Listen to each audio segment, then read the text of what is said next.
எடப்பாடி பழனிசாமி 3 முக்கியமான அறிவிப்புகளை சொல்லியிருக்காரு.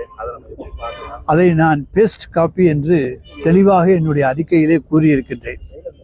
கடந்த தேர்தலின் போது நாங்கள் மகளிர் உரிமை தொகை வழங்கப்படும் என்று சொன்னோம். வழங்க முடியாது, குழந்தைகளுக்கு மிட்டாய் கொடுத்து பிடிப்பதைப் போல மகளிருக்கு இன்றைக்கு ஆசை வார்த்தை காட்டி நாங்கள் உரிமை தொகை தரப்போகிறோம் என்று சொல்லியிருக்கிறார்கள் என்று அன்றைக்கு சொன்ன வாய்தான் எடப்பாடி பழனிசாமியுடைய வாய். அவர் இன்றைக்கு பொய்பாடி பழனிசாமியாக மாறியிருக்கின்றார். அன்றைக்கு எங்களாலே உரிமை தொகையை கொடுக்க முடியாது என்று சொன்னவர் இன்றைக்கு 2000 ரூபாய் உரிமை தொகையை கொடுக்க முடியும் என்று சொல்லியிருப்பதிலிருந்தே அந்த 1000 ரூபாய் எந்த அளவுக்கு மகளிர் மத்தியிலே மிக பிரமாதமான வரவேற்பையும் தலைவர் தளபதிக்கு மிக பெரிய வரவேற்பையும் தந்திருக்கிறது என்பதற்கு ஒரு எடுத்துக்காட்டான நிகழ்வாகும். திறமை இருக்கு, நாங்க நிதிநிலையை சரி பண்ணி தான் நாங்க கொடுப்போம் அப்படின்னு சொல்றாரு. இல்லைங்க, திறமைக்கு அப்புறம் வருவோங்க. முதல்ல 1000 ரூபாயை கொடுக்க முடியாதுன்னு சொன்ன வாய் தான் எடப்பாடி பழனிசாமியுடைய வாய். அந்த திருவாய் தான் இன்றைக்கு மலர்ந்தறி இருக்கிறது 2000 ரூபான்னு.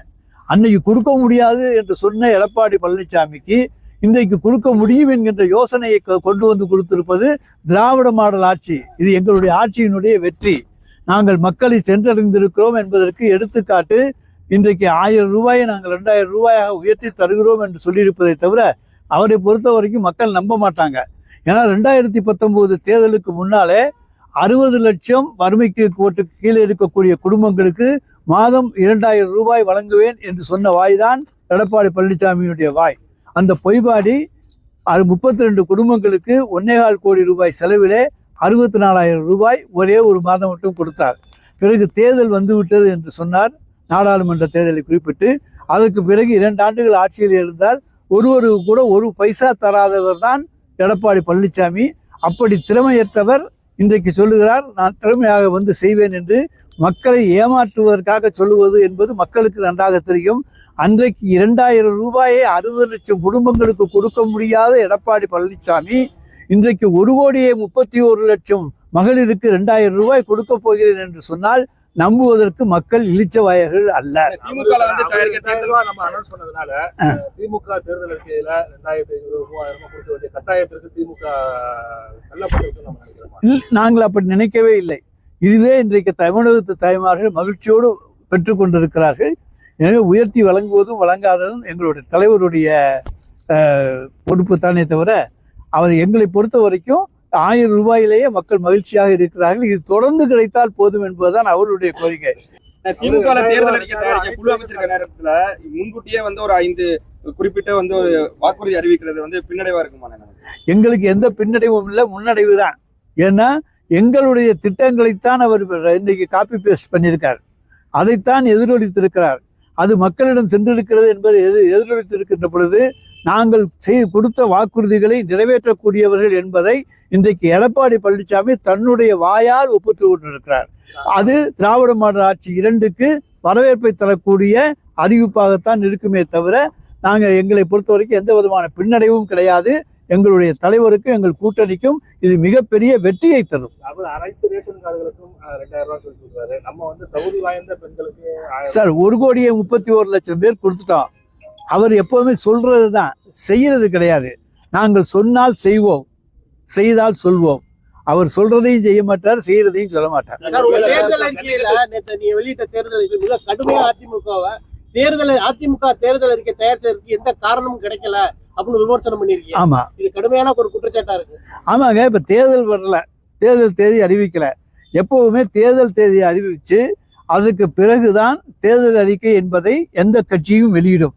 இன்றைக்கு அவசரமாக பந்திக்கு முந்தி கொண்டு செல்வதை போல தனக்கு இலை போட்டு வைத்திருப்பார்கள் என்று எண்ணத்திலே எடப்பாடி பழனிசாமி ஓடி போயிருக்கிறார். அங்க என்ன பந்தியே போடலை. அதனால அவர் வெயிட் பண்ணி தான் இருக்கணும். பந்தி போட்டவொன்னு நாங்க உட்கார்ந்து சாப்பிட்டு போயிடுவோம். ஒருவேளை அவர் சொல்ற மாதிரி அது நடைமுறைப்படுத்துறதுக்கு நிதிநிலை சரியா இருக்குதா? யாருக்கு? அதாவது நீ திமுக தேர்தல் அறிக்கையை காப்பி பண்ணி அவர் பேசினாலும் ஒருவேளை அப்படி ஒரு சூழ்நிலை ஏற்பட்டா 2000 கொடுக்குற அளவுக்கு நிதிநிலை சரியா இருக்கா? இப்ப நிச்சயமாக எடப்பாடியால் எதுவும் முடியாது. எடப்பாடியினுடைய திறமை என்பது என்ன என்பதை மக்கள் கடந்த 5 ஆண்டுகளிலே பார்த்து விட்டார்கள். அவரால் திறமையாக எதையும் செயல்படுத்த முடியாது. சிறந்த மாடுபிடி வீரருக்கு முன்னுரிமை அடிப்படையில வேலைன்னு சொல்லி தமிழ்நாடு முதலமைச்சர் அறிவிச்சிருக்காரு. இது வந்து ஏமாற்று அறிவிப்புன்னு சொல்லி அண்ணாமலை விமர்சனம் பண்ணியிருக்காரு. ஏன்னா ஏற்கனவே காளை வளர்ப்பவர்களுக்கு 1000 ரூபாய் கொடுக்கல அப்படின்னு மென்ஷன் பண்ணிருக்காரு. சார், சிறந்த மாடுபிடி வீரர் என்பது ஏதாவது ஒரு 3-4 பேர் தான் வரப்போறாங்க. அலங்காநல்லூர், அதே போல பாலமேடு, இந்த இடங்கள்ல இருந்து தான் வரப்போறாங்க, தேர்ந்தெடுக்க போறாங்க.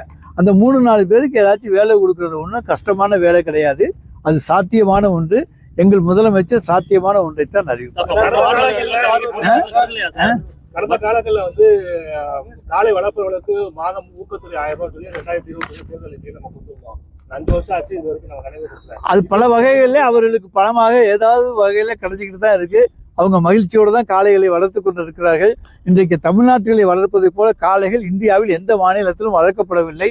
இதிலிருந்தே எங்களுடைய ஆட்சியினுடைய வெற்றி தெரியும். காங்கிரஸ் நிர்வாகிகள் வந்து தலைமையை சந்திச்சிருக்காங்க.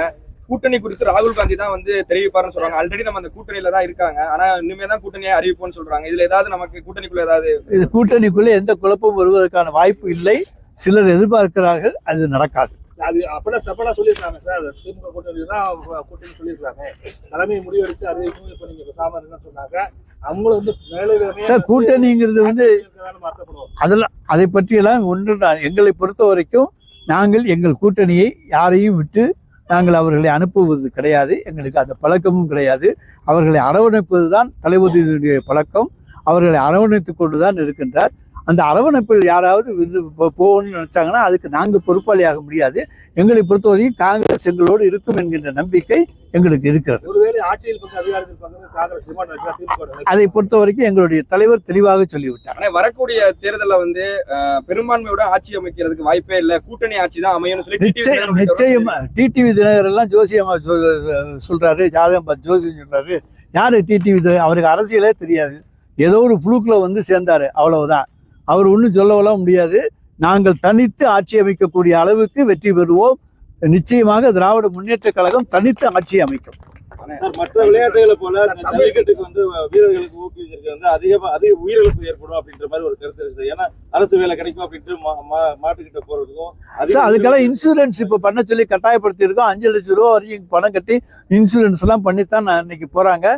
அவங்களுக்கு நஷ்ட ஈடுகள் கிடைக்க வேண்டிய வாய்ப்பை அரசு பெற்றுத்தரும், அரசும் கொடுக்கும்.